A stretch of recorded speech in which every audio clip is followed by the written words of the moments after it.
Assalamualaikum warahmatullahi wabarakatuh. Innal hamdalillah nahmaduhu wa nasta'inuhu wa nastaghfiruh wa na'udzu billahi min shururi anfusina wa min sayyiati a'malina. Man yahdihillahu fala mudilla lahu wa man yudlil fala hadiya lahu. أشهد أن لا إله إلا الله وحده لا شريك له وأشهد أن محمدا عبده ورسوله لا نبي بعده. اللهم صل على محمد وعلى آله وأصحابه ومن تبعه ومن والاه. أما بعد. قال الله تعالى في القرآن الكريم: أعوذ بالله من الشيطان الرجيم. يا أيها الذين آمنوا اتقوا الله وقولوا قولا سديدا يصلح لكم أعمالكم ويغفر لكم ذنوبكم ومن يطع الله ورسوله فقد فاز فوزا عظيما. وقال رسول الله صلى الله عليه وسلم: فإن أحسن الحديث كتاب الله وخير الهدي هدي محمد صلى الله عليه وسلم وشر الأمور محدثاتها وكل محدثة بدعة وكل بدعة ضلالة وكل ضلالة في النار. Ikhwatal iman, a'azzani Allahu iyyakum. Para ikhwan dan akhwat yang sama mengharapkan ridha dan ampunan Allah, marilah kita senantiasa panjatkan puji serta syukur kehadirat Allah Subhanahu wa ta'ala atas limpahan nikmatnya, terutama sekali adalah nikmat iman, nikmat Islam, dan nikmat ihsan, sehingga kita semua dapat di atas jalan yang diridhoi Allah Subhanahu wa ta'ala, yakni Shiratal Mustaqim. Mudah-mudahan tiap-tiap langkah kita tercatat di sisi Allah sebagai amal yang saleh. Amin ya rabbal alamin. Maka salawat dan salam semoga Allah limpahkan atas Nabi Muhammad SAW dan orang-orang yang senantiasa ittiba' li sunnatihi, senantiasa mengikuti sunnahnya hingga yaumil qiyamah. Amin ya rabbal alamin. Para ikhwan dan akhwat rahimakumullah, pada malam hari ini sebagaimana pada muqaddimah telah dibacakan 3 ayat dari surah Al-Baqarah, yaitu dimulai dari ayat 243 hingga 245. Maka kita mencoba menyelami dan memahami kedalaman makna daripada wahyu Allah Subhanahu wa ta'ala ya kepada Allah Subhanahu wa ta'ala. Baiklah, kita mulai dari ayat 243. A'udzubillahi minasyaitonir rajim. Alam tara ilal ladzina kharaju min diyarihim wa hum ulufun hadaral maut. Di dalam tafsir yang kami baca ini, yaitu Sofwatut Tafasir yang ditulis oleh Dr. Muhammad Ali As-Sabuni, ya, ayat ini penggalan pertama sampai uluf. Alam tara, tidakkah kamu memperhatikan, wahai Muhammad, ilal ladzina kharaju, kepada orang-orang yang keluar min diyarihim, dari kampung halaman mereka, wahum ulufun, sedangkan mereka berjumlah beribu-ribu orang. Ya.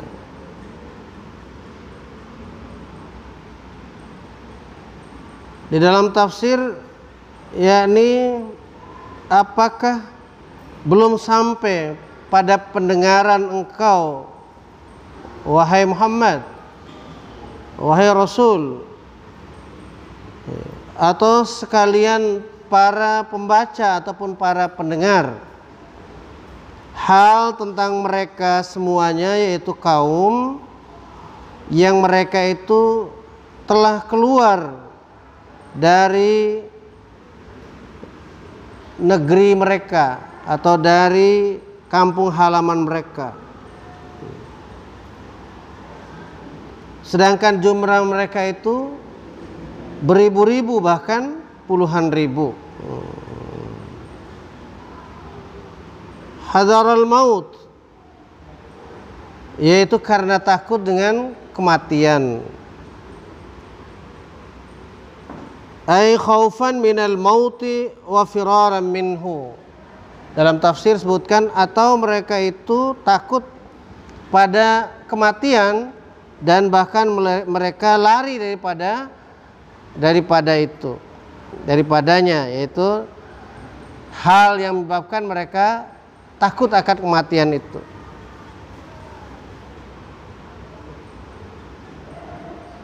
Selanjutnya diterangkan bahwa alam, ya, atau istifham yang dimaksud di dalam ayat ini, diterangkan bahwa ini adalah bentuk pertanyaan yang sifatnya at-ta'jib atau disebut lit-ta'ajjubi, ya, yaitu dalam bentuk pertanyaan keheranan, ya, ta'ajjub. Ya. Di dalam mendengarkan akan kisah mereka, ya. Dan jumlah mereka wakanu sab'ina alfan, ya. Jumlah mereka itu ada 70.000, ya. Ya betul, ya, sab'ina alfan, 70.000 di kampung tersebut ataupun di kota mereka itu. Jumlah orang yang beriman pada saat itu atau jumlah pengikut Nabi pada saat itu jumlahnya sab'ina alfan, ada 70.000. Faqala lahumullahu mutu thumma ahyahum, maka berfirman Allah kepada mereka, matilah kalian, kemudian Allah menghidupkan lagi mereka. Ya.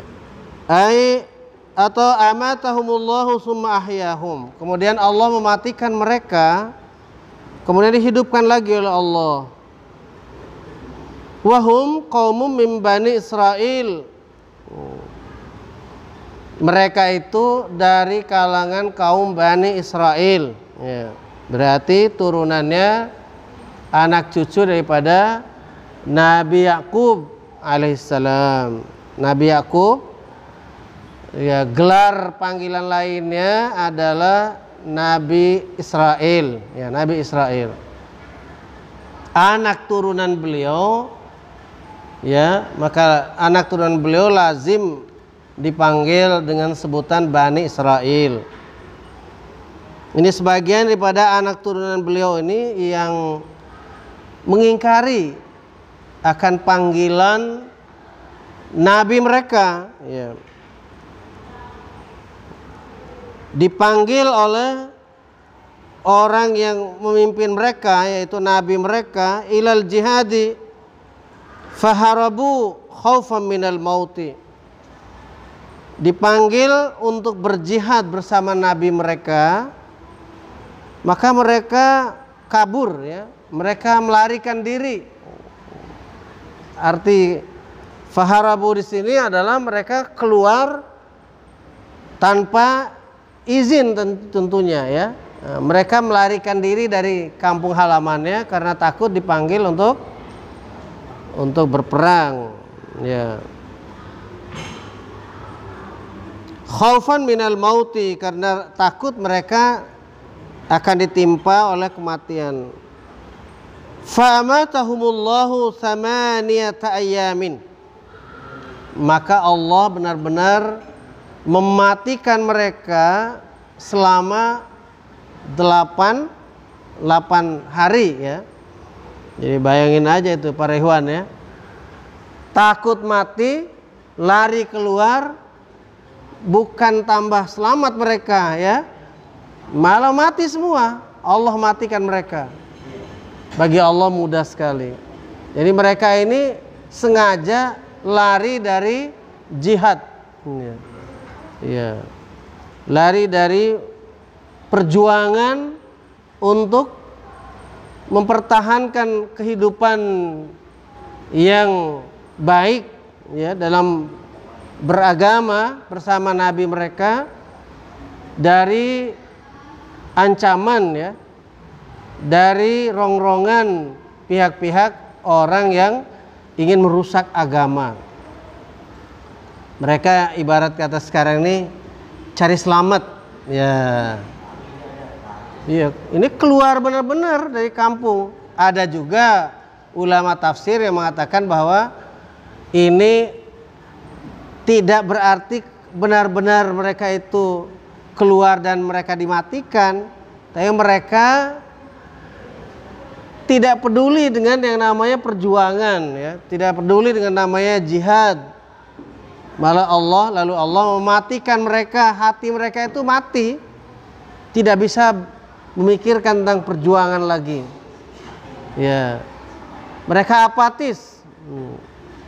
Tapi kalau kembali kepada zahiriyah daripada ayat ini, para ikhwan dan akhwat, ya insya Allah ini lebih selamat mengikuti apa yang tertera di sini ya, bahwa mereka itu benar-benar lari keluar dari kampung halaman karena takut mereka menghadapi peperangan, menghadapi peperangan dengan orang-orang yang ingin menghancurkan kehidupan orang-orang yang beriman pada saat itu, para ikhwan dan akhwat ya. Selama 8 hari mereka itu dimatikan oleh Allah Subhanahu wa taala. Jadi ini dimatikan dalam keadaan Allah itu murka.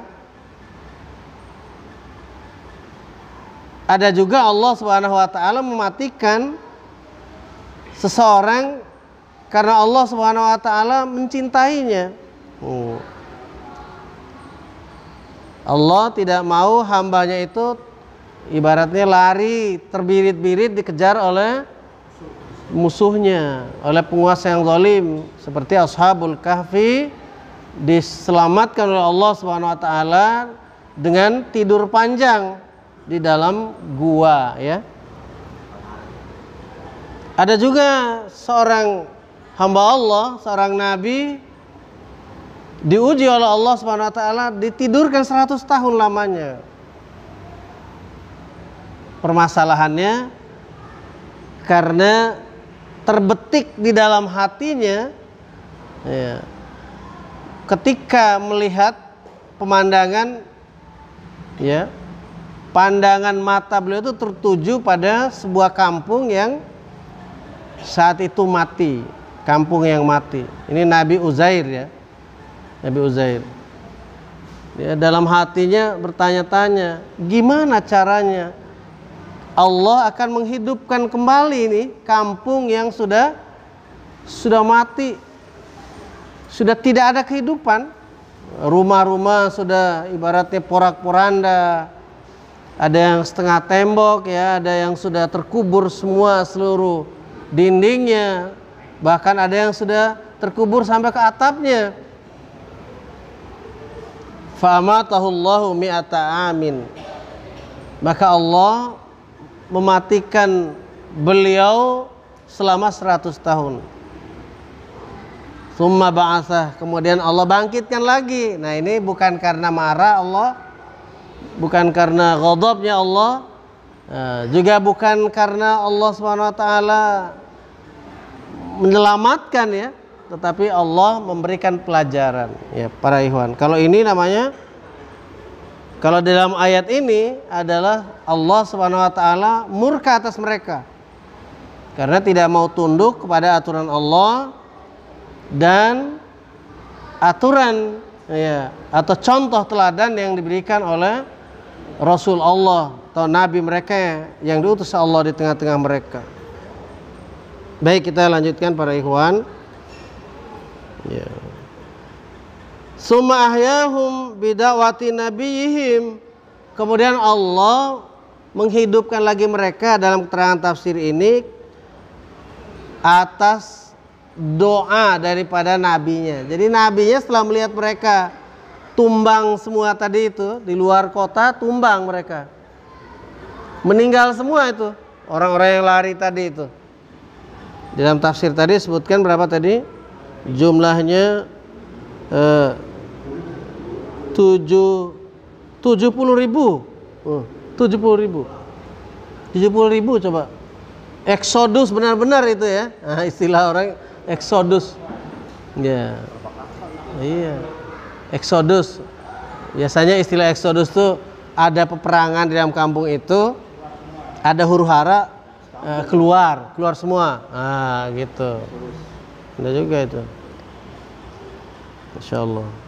Jadi karena doa nabi mereka, di dalam kurung ini ada tulis Hezqil. Mungkin nama nabinya Hezqil ini ya. Nama nabi Hezqil. Ha, Zai, Qaf, Ya dan Lam itu tulisannya Hezqil. Nama nabi. Ini nabi yang tentunya ini apa sebelum Nabi Musa diutus ya. Sebelum Nabi Musa diutus. Ya, ini karena banyak sekali nabi yang diutus dari kalangan Bani Israel ya. Apa setelah Nabi Musa diutus, karena ayat-ayat nanti sesudah ini menerangkan tentang kehidupan setelah meninggal Nabi Musa ada. Setelah 3 ayat yang kita bahas ini insyaallah ada itu.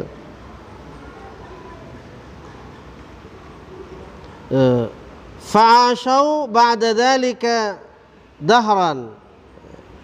Maka mereka pun hidup sesudah dihidupkan lagi oleh Allah itu dalam waktu yang lama. Jadi nggak hidup sehari 2 hari ya, hidupnya tahunan. Ya. Jadi kalimatnya dalam terang tafsir dahran atau dahran. Ya. Jadi dalam waktu yang lama. Ada juga yang mengatakan di sini waqila dan dikatakan pula, tapi siapa yang berkata? Tapi ini kalimatnya waqila minal mauti, waqila harabu, mereka melarikan diri minat taun, dari penyakit taun, dari penyakit yang berbahaya. Ya. Tapi wallahu alam bissawab ya. Tapi tadi kami lebih yakin karena kaitannya dengan panggilan jihad tadi itu adalah terkait dengan berperang menghadapi musuh, mereka takut seperti itu. Kita lanjutkan.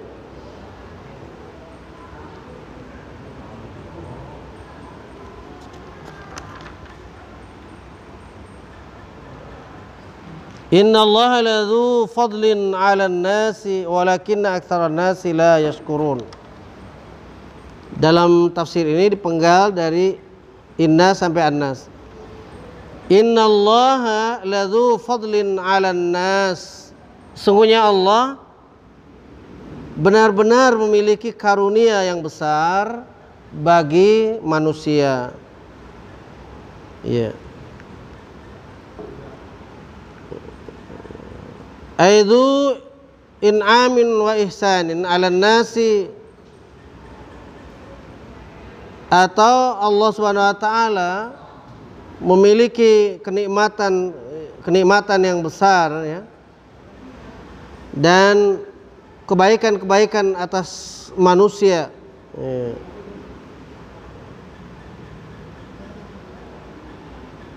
Dari kejadian ketika mereka dari kalangan Bani Israel tadi, mereka itu sungguhnya harus dihukum oleh Allah SWT, akan tapi Allah Subhanahu wa taala masih memberikan mereka kehidupan lagi supaya mereka itu mau memperbaiki diri, mau bertobat ya, mau berbuat kebaikan. Dengan kalimat Allah Subhanahu wa taala memberikan ihsan bagi manusia ini. Dalam keterangan tafsir, walakinna aktsaran nasi la yashkurun. Ya. Dan akan tapi kebanyakan manusia la yashkurun, mereka tidak bersyukur. Artinya tidak bersyukur dari mana? Ay la yashkuruna Allah ala nikmatin. Tidak bersyukur pada Allah atas nikmat Allah Subhanahu wa taala. Ya. Bal yankuruna wa yajhaduna, bahkan mereka itu mengingkarinya dan mereka membangkang daripada kenikmatan yang diberikan Allah Subhanahu wa taala. Ya, mengingkari kemudian mereka membangkang dari nikmat Allah Subhanahu wa taala itu. Maksud daripada membangkang ini artinya mereka tidak mau menuruti arahan dari para rasul yang diutus Allah, yaitu nabi-nabi di tengah-tengah mereka itu.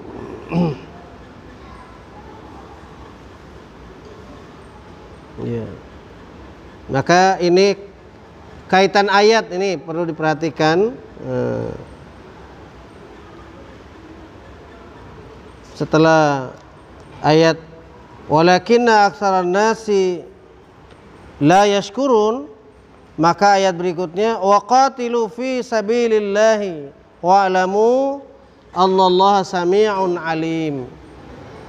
Ya, maka kalau kita memperhatikan ayat ini para ikhwan dan akhwat sekalian, maka jelas yang dikehendaki apabila kita mengikuti salah satu cabang ya bagian daripada ilmu Al-Quran atau ulumul Quran, itu ada satu bab yang namanya munasabatul Quran ya. Dan ayat dengan ayat, ataupun ada juga yang membaginya sampai kepada keterkaitan satu surat sebelumnya dengan surat sesudahnya ya. Ya, paling tidak adalah ayat sebelumnya dengan ayat sesudahnya. Maka ini adalah sangat wajar ya, adanya keterkaitan ayat yang sebelumnya dengan ayat sudahnya yang menjadikan lebih jelasnya pemahaman kita semua dari ayat-ayat Allah Subhanahu wa taala. Sebab tadi sudah ada dua periwayatan para ikhwan dan akhwat. Ada sebagian ulama yang mengatakan bahwa ini lari dari jihad. Ada juga yang mengatakan mereka lari dari penyakit taun tadi itu ya. Maka kita lebih meyakini kalau menurut kami ini berdasarkan ayat 244, maka itu adalah panggilan jihad fisabilillah. Karena kalimatnya waqatilu fi sabilillahi wa'lamu annallaha sami'un alim. Dan berperanglah kalian di jalan Allah, ya kan? Jadi lebih para ikhwan dan akhwat, kata qital ini lebih tertuju pada peperangan ya. Lebih fokus kalimatnya pada masalah peperangan menghadapi musuh-musuh Allah dan musuh kaum muslimin pada saat itu. Fi sabilillah, di jalan Allah. Jadi hanya dibolehkan di dalam Islam ini qital itu berlaku di jalan Allah ya. Ya ada juga yang memplesetkannya bukan di jalan apa tadi? Ada yang bilang bukan jalan Tamrin katanya. Ya, ada yang memplesetkan begitu ustadznya. Mereka mempersulit dan mempersempit jalan. Kemudian juga mereka mempersulit dan mempersempit jalan dakwah. Bahkan lebih dari itu, melakukan yang namanya intimidasi, melakukan ancaman-ancaman, bahkan yang memulai, ya kalau bicara peperangan ini yang disetujui oleh Rasulullah SAW adalah apabila orang-orang kafir tentu memulainya dengan mengangkat senjata ataupun menghunus pedang untuk membunuh kaum muslimin. Maka disitulah ya terjadinya qital itu yang sebenarnya. Jadi tidak benar sejarah itu para ikhwan dan akhwat bahwasanya Rasulullah SAW sengaja cari-cari musuh untuk berperang. Tidak benar. Tidak sesuai dengan kalimat wa ma arsalnaka illa rahmatan lil alamin, dan tidaklah kami mengutus engkau Muhammad kecuali melainkan menjadi rahmat bagi sekalian alam. Jadi tidak termasuk rahmat yang namanya orang yang atau nabi yang sengaja mencari-cari musuh. Jadi tidak benar. Kalau ada tulisan para orientalis yang sengaja memojokkan Rasulullah SAW dan kaum muslimin, para sahabat, khulafaur rasyidin, orang-orang yang beriman, dengan kalimat penistaan ya, bahwa muslimin itu kerjaannya perang melulu. Tidak benar. Terjadinya perang itu sekali lagi adalah karena ya, secara runtut tadi kami katakan dihalang-halangi orang untuk beribadah kepada Allah awalnya. Dihalangi mereka untuk belajar Islam ini dengan baik. Ya. Difitnah, dihalangi orang-orang yang berdakwah, disempitkan jalannya, diancam, diintimidasi. Tetap bersabar. Orang-orang beriman itu harus tetap bersabar. Hadapi dengan lapang dada sambil bermohon pada Allah Subhanahu wa taala, mohon pertolongan dari Allah Subhanahu wa taala. Dari tingkah laku orang-orang yang ingin memadamkan cahaya Allah Subhanahu wa taala. Karena ini kita yakini dari kabar yang pasti dalam Al-Qur'an. A'udzubillahi minasyaitonirrajim, yuriduna liyutfi'u nurallahi biafwahihim wallahu mutimmu nurihi walau karihal kafirun. Ya, ayat itu dalam surat As-Saff ayat 8. Mereka itu, orang-orang yang kafir itu hendak memadamkan cahaya Allah, yaitu cahaya Islam, memadamkan agama Allah SWT al-Islam ini, biafwahihim, dengan ucapan-ucapan mereka. Yuriduna yudfi'u nurallahi biafwahihim. Akan tapi Allah Subhanahu wa taala senantiasa menyempurnakan cahaya agamanya, cahaya Allah itu. Wallahu mutimmu nurihi. Akan tapi Allah tetap menyempurnakan cahaya agamanya. Bagaimana Allah menyempurnakan cahaya agamanya? Tanpa perjuangan dari orang-orang beriman, dengan kesabarannya, dengan tetap berdakwah, tetap thalabul ilmi, tetap belajar Al-Quran dan Sunnah, walaupun di bawah segala macam fitnah, ucapan-ucapan yang memojokkan, ya, bahkan di bawah ancaman dan lain sebagainya. Walau karihal kafirun, walaupun orang kafir akan menjadi benci ya dengannya. Jadi puncaknya adalah perintah Allah Subhanahu wa taala dalam ayat 244 ini. Jadi kalau mereka sudah sampai kepada tingkat qital, nah, urusannya sudah menjadi lain ya. Sedang semut saja kalau diinjak dia akan menggeliat ya. Cacing saja kalau diinjak orang menggeliat, apalagi manusia, sesama manusia tidak layak untuk memperbudak manusia. Di mana undang-undang di negara kita ini pun sudah tampilan cover depannya, ya, pembukaan yang muqaddimahnya sudah mengatakan bahwa kemerdekaan itu adalah hak segala bangsa. Maka penjajahan di atas muka bumi ini harus dihapuskan karena tidak sesuai dengan pri kemanusiaan dan pri keadilan. Ini kalau difahami ini adalah bagian kandungan daripada syariat yang benar dari Allah Subhanahu wa taala, bahwa manusia itu tidak boleh saling satu yang menjadi tuan, yang satu sebagian lagi menjadi hamba. Yang berhak memanggil manusia itu dengan hambanya hanyalah penciptanya, yaitu Allah Subhanahu wa taala. Itu yang perlu difahami oleh manusia.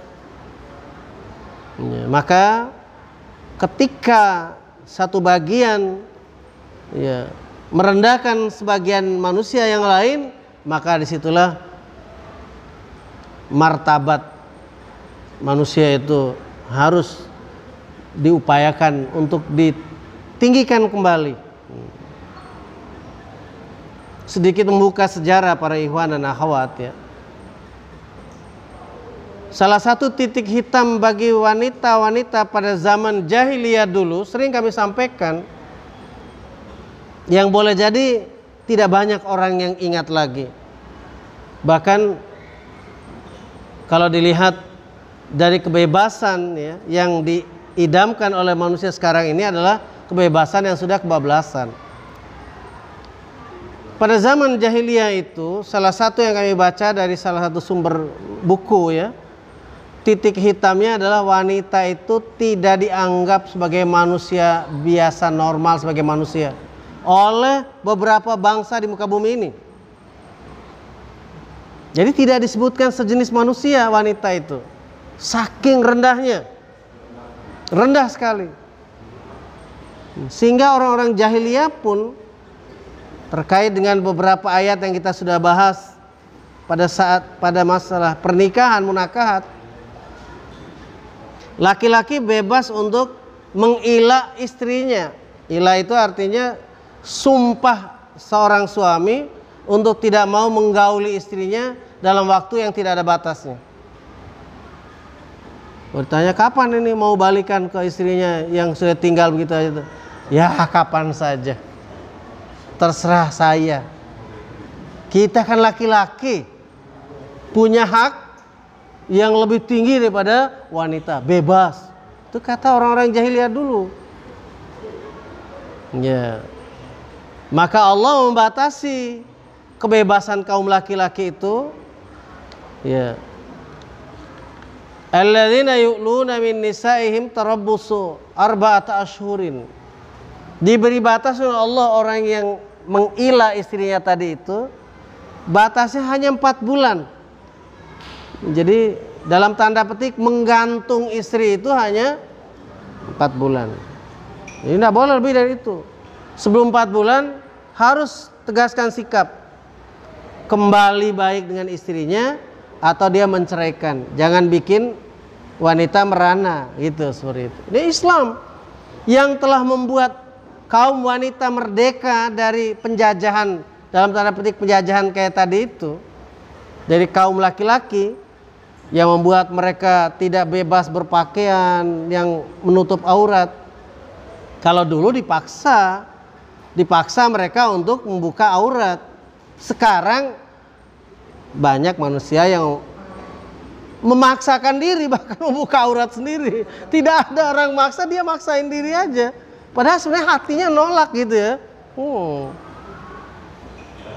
Hatinya menolak. Maka nuansa hidup yang damai, yang adem, yang rahmat, yang bagus syukuri oleh para wanita. Yang mengajarkan berbusana, menutup aurat bukan karena budaya bangsa Arab. Yang mengajarkan itu adalah syariat Islam. Lalu orang sekarang ini mau memfitnah bahwa yang memakai tutup aurat, yang memakai hijab, ini budaya Arab. Ini kebodohan memahami sejarah kalau menurut saya. Bahasa Arabnya bodoh itu jahil, ya. Nah, kayak kenapa orang yang sudah digelari Abul Hakam oleh Nabi bukan Abul Hakam, diganti dari yang tertinggi menurut pandangan masyarakat Arab jahiliyah, diganti oleh Rasulullah SAW yang mulia. Apa julukannya? Abu Jahal. Abu Jahal. Abu Jahal itu artinya bapak bodoh ya. Bapak yang bodoh. Abu itu memang gelar, bukan sekedar bapak, bukan. Tapi bapak itu dalam arti orang yang dihormati, bapak. Panggilan Abu itu para ikhwan dan akhwat. Misalnya siapa dia? Wah, itu bapak perintis kita itu. Nah, bapak perintis, kemana bapak perintis? Nah, itu udah ada bapak yang menggalakkan pembangunan, maka panggilannya bapak pembangunan. Berarti Abul Bina gitu ya, bapak pembangunan. Abul Hakam, ya, itu julukan, itu pun juga bukan nama aslinya ya. Ya. Amar bin apa? Amar bin Hisham ya. Abu Jahal. Orang-orang jahiliyah memanggilnya Abul Hakam, bapak yang bijaksana. Coba. Jadi ahli hukum bijaksana ya.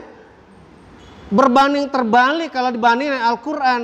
Siapa yang melahirkan, yang mengeluarkan hukum, yang menentang hukum Allah, panggilannya oleh Rasulullah SAW yang mulia, bukan dari mulut kita ya. Rasulullah memberi gelar orang yang ahli hukum yang bijaksana pada zaman itu dengan panggilan yang berbanding berapa tuh? 180 derajat apa itu? Kalau utara selatan tuh. Iya, berbanding terbalik. Kalau 380 berarti ketemu lagi ya. 180 derajat. Tadi di atas puncak. Siapa yang jalan tuh? Abul Hakam. Waduh, orang hormat. Tiap kata kalau perlu keluar dari mulut dia ditulis orang. Ini kata apa nih? Kata siapa? Abul Hakam. Kata-kata bijak. Makanya kita mulai dari sekarang jangan tulis kata-kata bijak. Lihat Al-Quran, lihat sunnah Nabi. Itu yang benar. Lebih jauh daripada kata bijak. Siapa nih? Oh, ini motivator di TV nih katanya. Ngapain pakai kata motivator? Di Al-Quran ini kurang motivator apa? Kurang motivasi kita apa? Ucapan yang paling benar adalah dari ayat Al-Quran. Fa inna ahsanal hadits kitabullah wa khairul hadyi hadyi Muhammadin. Sebaik teladan Nabi Muhammad SAW. Jangan siapa yang menyampaikan ini? Wah, ini pakar ilmu tentang mengatur kampung ini, pakar mengatur kampung ya. Kampung besar ya. Ada. Wah, ahli filsafat kampung ini. Ahli filsafat besar ya. Kampung besar. Ada. Kenapa yang punya contoh teladan yang oleh Allah SWT sudah mendapatkan ya stempel yang paling mulia, kenapa tidak mau diikuti? Itulah kalimat yang terbaik. Nah, ini sekedar memotivasi Ustaz. Ini kata-kata bijak dari orang-orang. Mana yang lebih bijak kalimat dari seorang Nabi, seorang Rasul Allah? Ya, dari sekedar kata-kata bijak manusia. Jadi dahulukanlah Al-Quran. Setelah itu rincian penjelasannya adalah dari hadis Rasulullah SAW. Itu para ikhwan dan akhwat rahimakumullah. Jadi makanya di sini kita pada ayat tadi, waqatilu fi sabilillah, dan berperanglah kalian di jalan Allah. Wa alamu annallaha sami'un alim, dan ketahuilah bahwasanya Allah Maha mendengar lagi Maha mengetahui. Kemudian ayat yang terakhir, man dzalladzi yuqridullaha qardan hasana fayudha'ifahu lahu adhafan katsira. Ya. Siapakah yang memberikan pinjaman kepada Allah dengan pinjaman yang baik, maka Allah Subhanahu wa taala akan melipat gandakan baginya adhafan katsira, dengan lipat ganda yang sangat banyak. Ay manil ladzi, mana ini, yubadzalu malahu, barang siapakah yang akan menggadaikan ataupun yang memberikan pinjaman harta bendanya, wa yanfaquhu fi sabilillah, dan menginfakkannya di jalan Allah, fi sabilil khair ibtigha'a wajhillah, di jalan kebaikan demi mendapatkan wajah Allah, mendapatkan ridha Allah maksudnya dalam tafsir ini. Ya. Wa li'i'la'i kalimatillah fil jihadi wa sairi tariqil khair, dan untuk menegakkan atau meninggikan kalimat Allah fil jihad, di dalam berjihad, wasairi, dan seluruh tariq, jalan-jalan, ya, jalan al khair, jalan yang baik. Fayakunu jazaahu, maka dia mendapatkan jazanya, balasannya, ayyudha'afallahu ta'ala lahu dzalikal qardu adhafan katsirah, lalu Allah memberikan balasan kepadanya, ya,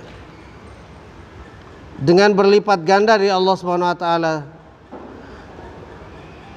dari apa yang dia pinjamkan, dalam bentuk lipat ganda yang paling banyak, ya, kelipatan yang terbanyak.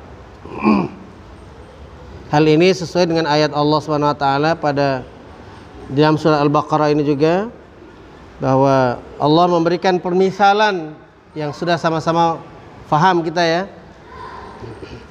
bahwa perumpamaan dari harta yang kita keluarkan di jalan Allah itu bagaikan sebiji benih, sebutir benih yang ditanam kemudian tumbuh menjadi 7 tangkai, tiap tangkai itu keluar 100 biji, ya, berarti kelipatan 700 kali lipat, ya, Masya Allah, itu seperti itu para ikhwan.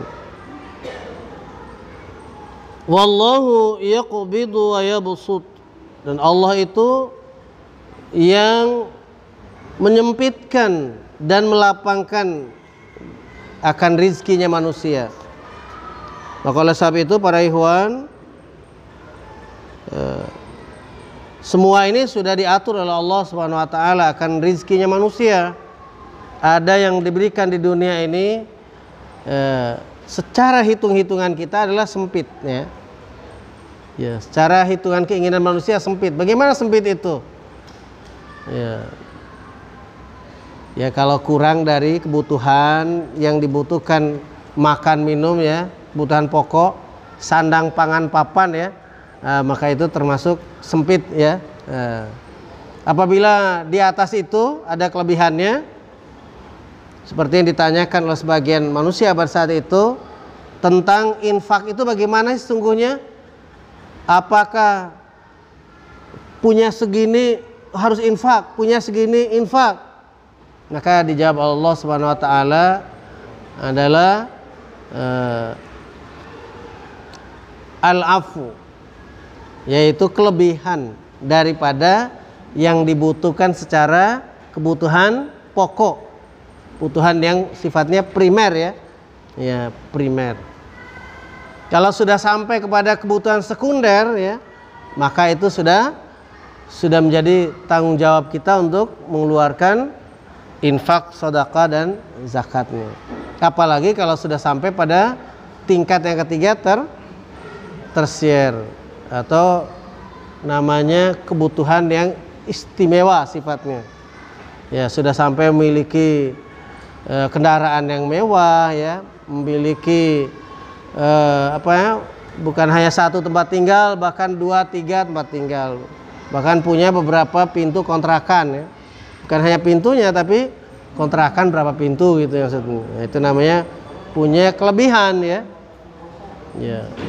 Punya kendaraan lebih dari sekedar yang dibutuhkan, berarti sudah kebutuhan mewah namanya. wa ilaihi turja'un, dan hanya kepada Allah Subhanahu wa taala dikembalikan semua manusia. Berarti ini adalah merupakan tempat yang akhir bagi sekalian manusia tanpa kecuali. Jadi tidak ada pengecualian bahwa orang-orang yang di dunia ini telah memiliki kehidupan yang sangat mapan, kedudukan pangkat yang tinggi, lantas mereka tidak kembali kepada Allah. Mereka akan abadi di dunia. Tidak ada. Manusia itu akan dikembalikan semuanya kepada Allah SWT. Maka kembali itu bukan hal yang sepele, bukan hal yang remeh, yang enteng, melainkan hal yang sangat berat, karena akan mempertanggungjawabkan segala macam aktivitas hidup kita selama kita berada di atas bumi Allah Subhanahu wa taala ini, di dalam beribadah kepada Allah. Demikianlah para ikhwan dan akhwat sekalian, mudah-mudahan beberapa ayat yang kita baca ini menambah keimanan dan takwaan kita kepada Allah Subhanahu wa taala. Hadanallahu yakum ajma'in, al-afwa minkum. Assalamualaikum warahmatullahi wabarakatuh.